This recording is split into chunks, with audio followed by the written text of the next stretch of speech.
It's the Shadow of the Mad King time, or also known as the Halloween event of Guild Wars 2, which of course means there's gonna be free candy or bags involved. Today we're going to be deep diving into the events of the Shadow of the Mad King. So to start off, Lion's Arch and the Mad King realm, which can be accessed from Lion's Arch or other doors in open world, is where the festivities take place. Here in Lion's Arch there are plenty of merchants for trading scattered around. The main currency for getting these goodies is candy corn cobs. You can of course buy them off the trading post for some gold, or you can convert them using the candy corn that you obtain. You can get candy corn from all of the variants of trick-or-treat bags or harvesting candy corn nodes. You can convert them here at the middle merchant underneath the tree in the Lion's Court. There are also 3 more currencies that some vendors take. These are the Gibbering Skull, Tyria's best nougat center, and high quality plastic fangs. These are converted in the same way and at the same merchant as the candy corn cobs. You're also able to buy these off the trading post for a lot cheaper than the candy corn cobs. We also got some homestead decoration recipes that you're able to buy for normal candy corn. This merchant is found right next to the armor reinforced anvil closest to the Mystic Plaza. Another important NPC is our favorite Quaggan beggar, Drubert's Ghost. Upon giving him any amount of candy corn, the new afterlife for Quaggan achievement is progressed. Once you reach 1000 candy corn given, you finish the achievement and receive 5 achievement points and 3 trick-or-treat bags. You can only receive a total of 25 achievement points from this though. So if you're planning on feeding Quaggan a ton of candy corn to farm achievement points, well, this won't work. Another important NPC here in Lion's Arch is Magister Tassie. She sends you on a storyline for the time of the festival. I've already done all the achievements for this in the previous years, but this year she still sent me to the stopped Clocktower to investigate. No rewards were given though for doing so. Another open world event is going to be pumpkin carving and trick-or-treating out in Tyria. Out in Tyria and the Mad King's Labyrinth, you're able to find pumpkins that you can carve. Carving these pumpkins will progress your pumpkin carving achievement for the title of Master Carver, and also carving across Tyria achievement for achievement points. This one is repeatable and can get you up to 25 achievement points. In open world Tyria, you're also able to find doors. Some throw trick-or-treat bags at you, others spawn veterans, and some just spawn normal monsters. A few also have a sneaky use, which we'll be getting to later, so stick around to see what they do. Also, every 2 hours, Mad King will do Simon Says. If you aren't aware of what that is, well, here's how it works. When the Mad King says, dance, you're going to dance. If the Mad King just says dance, then don't do it. There are many rounds and you at least need to complete 12 to get enough for the key for the chest afterwards. Here's a list of all of the possible emotes that he will ask you to do. Beckon, bow, cheer, cower, dance, kneel, laugh, no, point, ponder, salute, shrug, sit, sleep, surprised, threaten, wave, and yes. Also, when you go to claim the chest, be sure to claim it quickly or else you and everybody around you will be teleported to the cauldron. If you do need your costume brawl achievements, this is a great time to do so. Now it's time for the first instance event of this festival. We have the Clocktower. The Clocktower is a jumping puzzle built around a tower. There are 2 versions of this, a stopped version and a normal version where everything spins. For the stopped version, it's a lot easier. You're able to use teleport to friends, personal waypoints, glider, and even a rewinder. Completing this can progress multiple achievements for rewards. The stopped instance, however, does not have bonus chests on the climb up. These bonus chests take 3 minutes to reset. Now to complete the actual spinning tower, it's quite difficult. There are 3 different spots where you're going to be having to stop and wait for something to happen, whether it be a path appearing or the exits. One being just a short distance up, there will be a nowhere to jump, and you'll have to wait. After it spawns, continue along.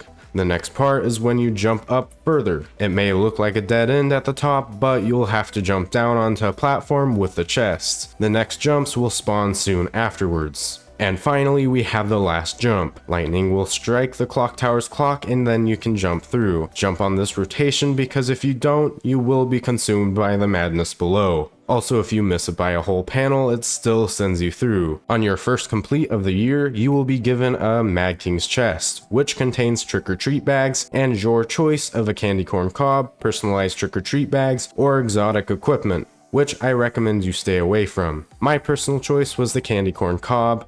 for guaranteed gold. There's also a scoreboard on the top, the one on the left being your score or number of completes, and the score on the right being the best score of the instance. If you win, it does not give you anything other than bragging rights, which I guess is worth it. Hey Tim, I beat your high score on Clocktower.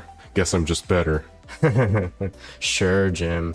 I'll get you on something else though. Which brings me to Raceway. To get here, you can interact with one of these doors and enter the Raceway. Here you can find 3 time trials, made for different mounts. One being a roller beetle, another for a bunny, and the last being for the jackal. If you don't have these mounts, you're still able to rent them at these NPCs. They are completely free. After talking to them, they will give you a horn like a bundle that you can use to mount on the chosen mount. When you're dismounted, you can just reuse the horn to call back your mounts. A note about these time trials is that you're able to use any mounts, even though they are made for specific ones. For the bunny hop time trial, of course you can just stick with your bunny all the way through to get gold fairly easily. But to be even faster, you can use jackal, raptor, or warclaw for the flat runs, and griffin for the rest. For the jackal run, you need to time your teleports just right to go through the pumpkins without being dismounted. If you do get dismounted though, don't worry,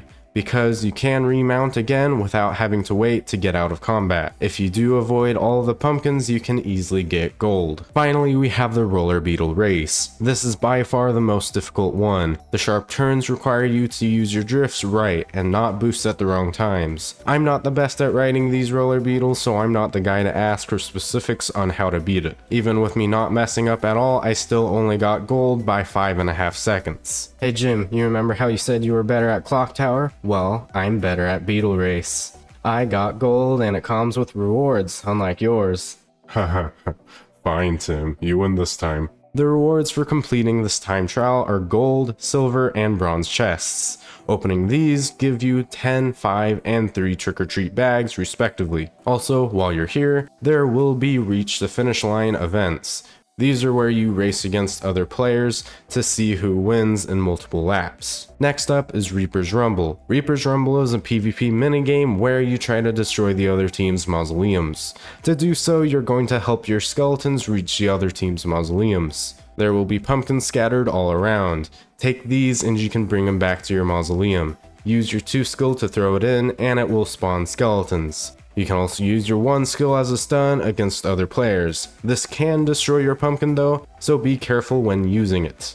Points are awarded for defeating players, NPCs, and mausoleums, as well as intercepting pumpkins. When fighting skeletons, be careful as they do quite a lot of damage. There are also farmers who will throw pumpkins into your mausoleums for you to spawn skeletons. These can be defeated though, and you are able to revive them when they are down. There are also cornfields which you can run into to become stealthed. This is great if you need to get away. If your team manages to win, you are awarded with 5 trick-or-treat bags. Now for the other PvP game mode, Lunatic Inquisition. In this there are 2 teams, villagers and lunatic courtiers. If you are a lunatic courtier, your job is to chase down villagers and convert them to be on your side. Your skills as a lunatic courtier is a 4 skill which spawns a scarecrow that fears nearby villagers. You are also able to teleport to this. A 3 skill that inflicts fear and does minor damage, and a 2 skill that's a leap and that does a lot of damage. You are also able to pick up items, and most of the skills that come with these items are traps for the lunatic courtier. You're also able to force villagers to do certain emotes. If these villagers don't do the emote, they're punished for it. If they do the emote, they get points for it, and they get a speed buff. As a villager, your main job is to survive. You can pick up items to use as defenses against the courtiers or give them to the ghosts that want the certain item. Upon giving an NPC enough of a certain item, they give you something, normally being feasts which increase your speed when interacting with them. As a villager, you also get an elite that makes you invisible while in an area. Use this to your advantage to get away. Also, when escaping narrowly, you do get more points, so surviving around a courtier is much better than hiding in a corner where you're completely safe. When villagers win, they get 15 trick-or-treat bags. When courtiers win, they only get 5, and for a defeat on either side, only 3. Alongside this, there are also a bunch of hidden bundles that you can get. To get your blunderbuss, you need to be a villager. The long process starts out by grabbing a hammer. These are found near the center on each way out into the maze. After you've grabbed a hammer, you're going to want to find an alarm. Alarms are these red spots on the wall that you want to smack. When you do smack them, they drop boulders. Grab a boulder and then throw it at this pumpkin. If it hits correctly, it does drop and you can grab it. Take this pumpkin to one of the many circular teleporty platforms for the courtiers, and use its 1 skill. This will give you the jack-o'-lantern, which you then take to the Mad King, which is found in the middle where the courtiers spawn.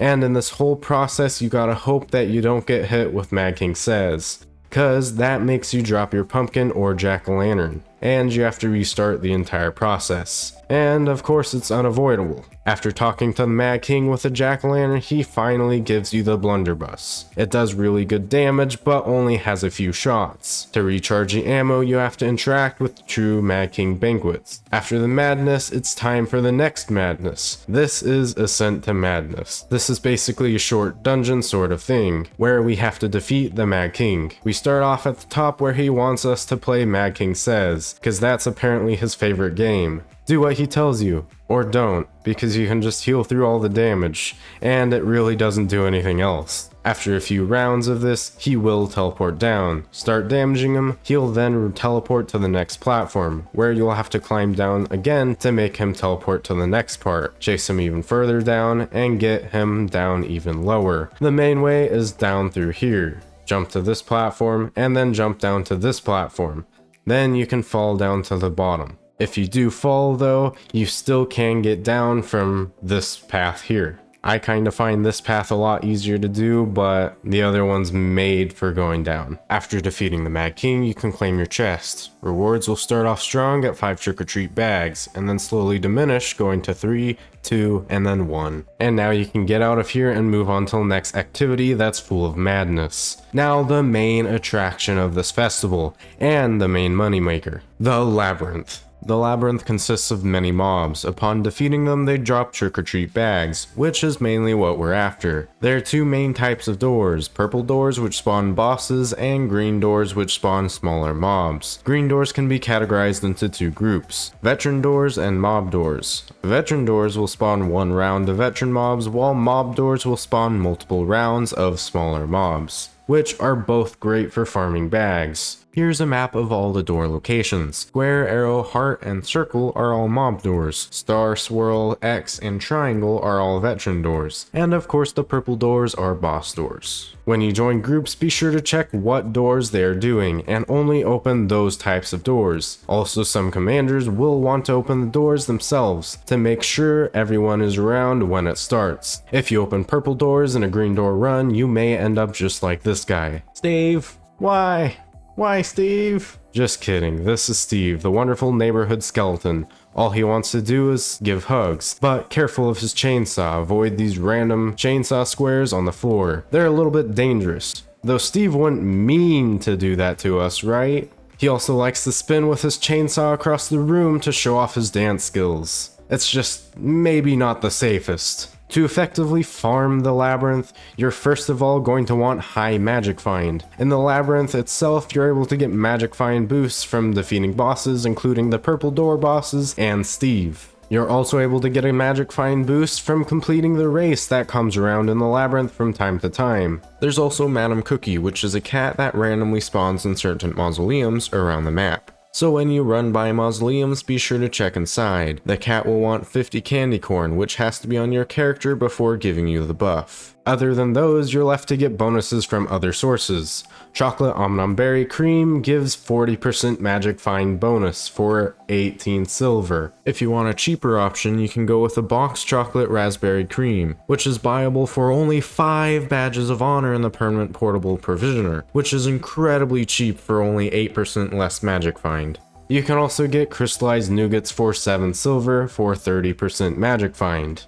You can also pop a magic find enrichment into your amulet for another 20%. Then you can also get guild banner for another 15 and spirit banners for another 10. You are also able to get your guild magic find bonus from your guild's bartender. The guild does require some upgrades to get this though, so not everyone will have it. There are also fireworks that you can buy for a New Year's gift, which gives you 10% magic find and still works during Halloween. The cheapest of these right now is the Lucky Prismatic Rocket at 19 copper. Of course, you can use other boosters like the Black Lion boosters, Celebration boosters, and Birthday boosters, though these are a little bit rarer and you may not have as many of them. Also, the Celebration boosters and the Birthday boosters effects are the same, so they only stack in time and not magic find. The main ones I use though are the item boosters, which can be bought from Laurel merchants for super cheap. They're also the ones that are available in the Candy Corn Gobbler, which if you don't already have it, I recommend you get it. If you add all these magic find boosts up, you get about 185 extra magic find, or 385% extra if you use all of the boosters. This is not including the boosts that you get from the Labyrinth itself, which is close to 100%, if not more. And of course you have your normal magic find from luck. Another thing you're going to want to have is a good farming build. If you want to make your own build, they tend to need low damage, good movement either through super speed, leaps, or teleports, AoEs, and good tagging skills, and sometimes the ability to give allies boons. Providing allies with boons lets you get drops from mobs your allies defeat.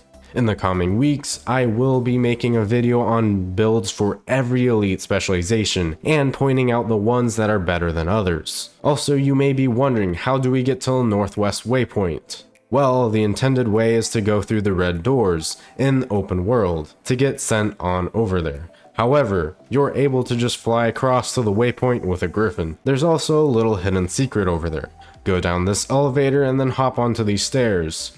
Go up them, and then hop onto the next elevator. Then you're going to want to hop onto the next platform, and then the next platform, and then the next platform. When possible, you may have to wait multiple times, because they don't always line up correctly. After on the last platform, you want to hop onto the chain. This will take you to Bloody Prince Thorn, which talking to him is an achievement. But are we done yet? Maybe with the Labyrinth, but not with the entire events. For this year's annual, we can get unchained weapons, which are fairly basic looking weapons with ghost chains wrapped around them to make them look pretty decent. We're also able to get Lunatic Jester trousers, which I'm not quite a fan of. We also can get more candy corn cobs and another unchained weapon box from the weekly. Another thing that we're able to do is get these cool looking fiery blue weapons from this vendor. To unlock the trade with them, you're going to need to do 3 Halloween dailies for 5 days. This will give you the Mad King's gift to pick up what weapon you want, which then you can buy the glowy version from the merchants. This is by far my favorite festival in Guild Wars 2, for the big selection of activities to the fun Labyrinth farming, and its great rewards. It's just nice all around. Is this your favorite festival as well, or do you much prefer another one? Let me know in the comments below, and thank you very much for watching, and I hope to see you in one of these, and have a great day.